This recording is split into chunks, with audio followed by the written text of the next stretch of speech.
ये question number 117 है। इसमें कॉलम 1 और कॉलम 2 में दे रखे हैं ये टर्म्स आपके, आपको मैच करना है। मैच करने के लिए आपने सबसे पहले ईजीएस्ट वे को रखना है। जैसे सबसे पहले ध्यान दो कि a/1 जो होता है वो आपका a होता है। अगर मैं बात करता हूँ इस a को ज्वाइन करने की, तो फर्स्ट टू 9th में इनमें से किसके साथ राइट साइड में उसको मैच करोगे। तो a/1 is a, right side में एक a यहाँ दे रखा है हमारा, ठीक है। अब ये जो है इसके अलावा चेक करो किसी और से मैच करता है। हाँ, सबसे पहले बात करें एडिटिव इनवर्स ऑफ ए, इससे ही मैच नहीं करेगा। एडिटिव आइडेंटिटी, इससे ही मैच नहीं करेगा। मल्टीप्लिकेटिव आइडेंटिटी, इससे मैच नहीं करेगा। मतलब मोस्ट सूटेबल पे जाइए आप जहाँ आपको इजी लगता है, ठीक है। तो मान लो मैं इसको ए को ए से मैच कर सकता हूँ, राइट। मैं इसको ए से मैच कर देता हूँ, ठीक है। अब और देखो जो जितना आ रहा है उसके हिसाब से आपने काम करना है। यहाँ पर दे रखा है सी को, देखो -a और डिवाइडेड बाई -b। तो बात वही है कि ये -a है डिवाइडेड बाई -b है।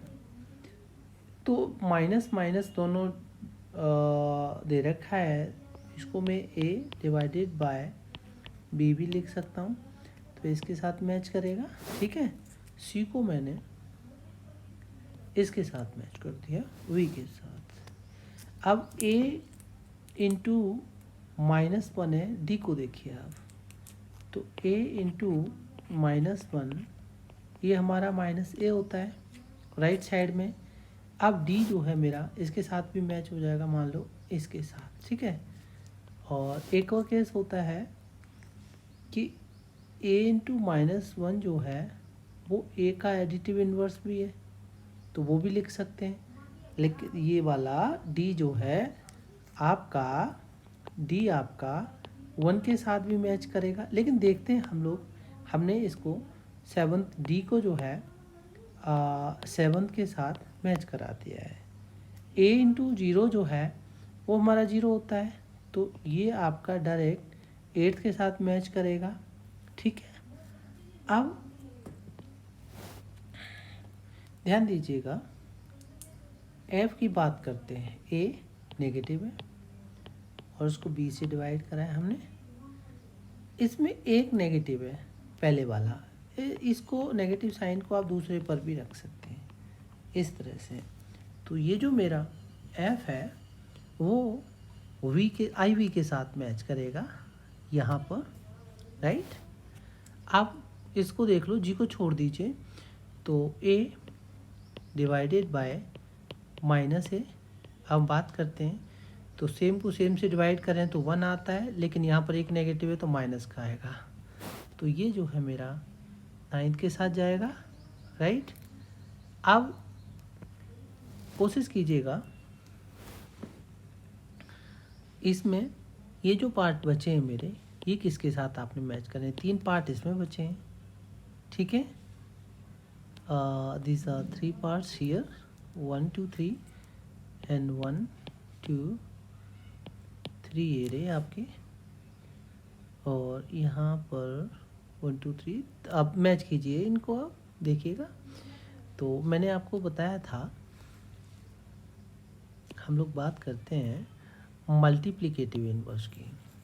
किसकी बात करते हैं?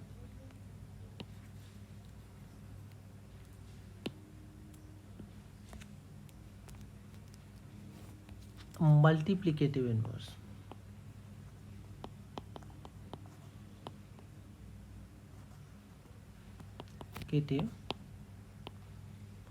इनवर्स मैंने आपको बताया था कि 5 को इसके रेसिप्रोकल 1/5 के साथ मल्टीप्लाई करें तो ये हमारा 5 से 5 कैंसिल हो जाएगा, 1 आता है। एक केस और बताया था कि 2/9 इसका रेसिप्रोकल 9/2 है, उससे मल्टीप्लाई करें तो ये 1 आता है। इसको बोलते हैं मल्टीप्लिकेटिव। इन्वर्स जो होता है इसका ये हो जाता है इन्वर्स, और 2/9 का 9/2 हो जाता है। और ये 1 जो आता है ये आपकी मल्टीप्लिकेटिव आइडेंटिटी बोली जाती है। क्या बोली जाती है?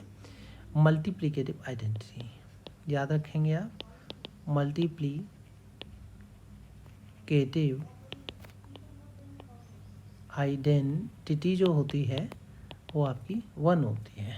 ठीक है, तो ये जो b है हमारा, ये b हमने इसके साथ मैच कर देना है सर के साथ। अब बचा हमारा g और -a। अच्छा, आपको पता है एक मैंने आपको एडिटिव इन्वर्स और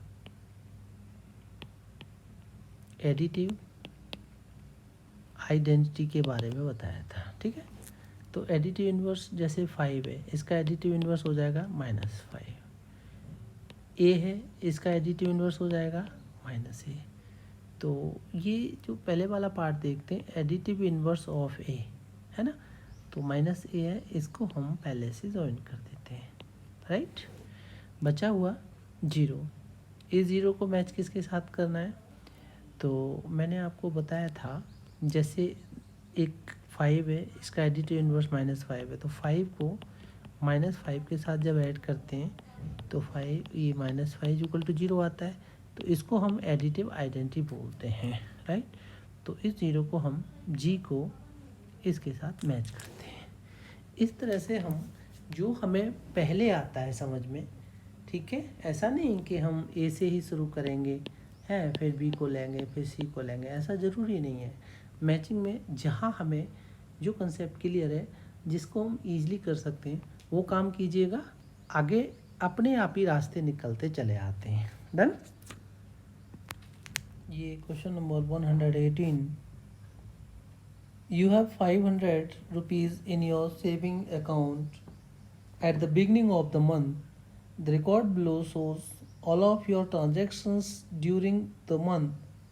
How much money is in your account after these transactions? आपने ये यहाँ पर दे रखा है चेक से 384120 चेक नंबर है। आपने 49 को यहाँ पर एक पेमेंट जो आपके अकाउंट से हुआ है, ठीक है, 120 रुपीज़ का। इसका मतलब जैसे आपके अकाउंट में 500 रुपीज़ है, हाँ, और 500 रुपीज़ से आपके अकाउंट से कोई ट्रांजैक्शन हुआ है, जल बोर्ड को गया है, चेक नंबर लगा हुआ है 120 रुपीज़ का, तो वो है ना, वो मनी आपका -120 का काउंट होगा। ठीक है, आपने विड्रॉ करा या आपने किसी को पे करा, आपके अकाउंट से गया ना पैसा, तो आपके अकाउंट में +500 है, इतना बात तो क्लियर है। -120 क्यों लिया हमने? क्योंकि वो बाहर गया है। ठीक है, ये पैसा ऐसा होता है जो बाहर गया। अब आपने क्या करा, 27516 चेक नंबर है, 12/9 को आपने डिपॉजिट भी किया। उसमें डिपॉजिट कितना किया है? 200 रुपीज़ का किया है, ये वाला 200 रुपीज़ का किया है, तो उसको इनसाइड कर लीजिए। इसी तरह से 22/9 को आपने 384104 से LIC ऑफ इंडिया को कोई पेमेंट किया है, और यहाँ पर 150 आपने डिपॉजिट भी किया है, तो ये माइनस का 240 इधर आएगा, और ये आपका प्लस का 150 डिपॉजिट का हो जाएगा। ये अब बात आपको समझ में आ रहा होगा। तो आपका जो अकाउंट में जो ट्रांजैक्शन हुआ है उसकी वजह से कुछ प्लस का हुआ है, कुछ माइनस का हुआ है, ठीक है ना। इन ट्रांजैक्शंस के बाद में आपके अकाउंट में कितना पैसा रहता है, तो टोटल देखिए, मैं डायरेक्टली इसको करके दिखाता हूँ आपको, ठीक है। आप वो स्टेटमेंट लिखना तो इजी है आपके लिए, इतना कोई बड़ी बात नहीं है, बस ध्यान रखना है आपने। आपके अकाउंट में प्लस का 500 था, ये बात आप जानते हैं। अब आपने आपके अकाउंट में क्या ट्रांजैक्शन करा है वो हम मेंशन कर लेते हैं। तो -120 रुपीज़ का आपने पेमेंट किया है जल बोर्ड को, 200 रुपीज़ का प्लस का जो है वो आपने डिपॉजिट किया है, 240 रुपीज़ नेगेटिव हुआ है, और इसी तरह से 150 रुपीज़ पॉजिटिव का है। करना क्या है हमने, ये जो 500 रुपीज़ है इसी में से सारा काम हुआ होगा, ये वाला निकला होगा, ये वाला डिपॉजिट हुआ एक्स्ट्रा। तो डिपॉजिट जो हुआ है प्लस का 500 है, प्लस का 200 है, प्लस का 150 है। तो हम इस 500 के साथ में ये 200 और ये 150 को रख लेंगे। क्यों रख लेंगे आपको समझ में आ रहा होगा। मान लीजिए अभी हमने जो है किसी को पेमेंट दिया नहीं है, 500 पहले था, 200 और 150 हमने डिपॉजिट कर लिया।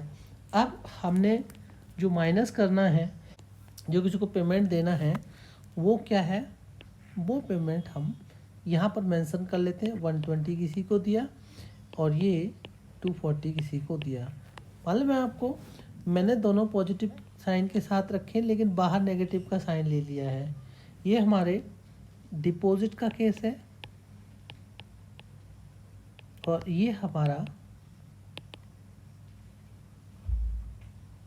विड्रॉल का केस है। तो टोटल मनी कितना रहा हमारे अकाउंट में, 500, 700, 150। तो ये आपका 850 रुपीज़ पॉजिटिव है, और इसको जब प्लस करेंगे हम लोग तो 360 रुपीज़ नेगेटिव हो जाएगा। ये पॉजिटिव, ये नेगेटिव, आप इसका डिफरेंस फाइंड आउट कर सकते हैं। 850, 360 माइनस कर लीजिए इससे 0, ये 15 and becomes 9, this is 7 and 7 minus 3 is 490 rupees, ये प्लस का 490। तो जो भी ट्रांजेक्शन हुआ उसके बाद में हमारे अकाउंट में 490 रुपीज़ रह जाता है।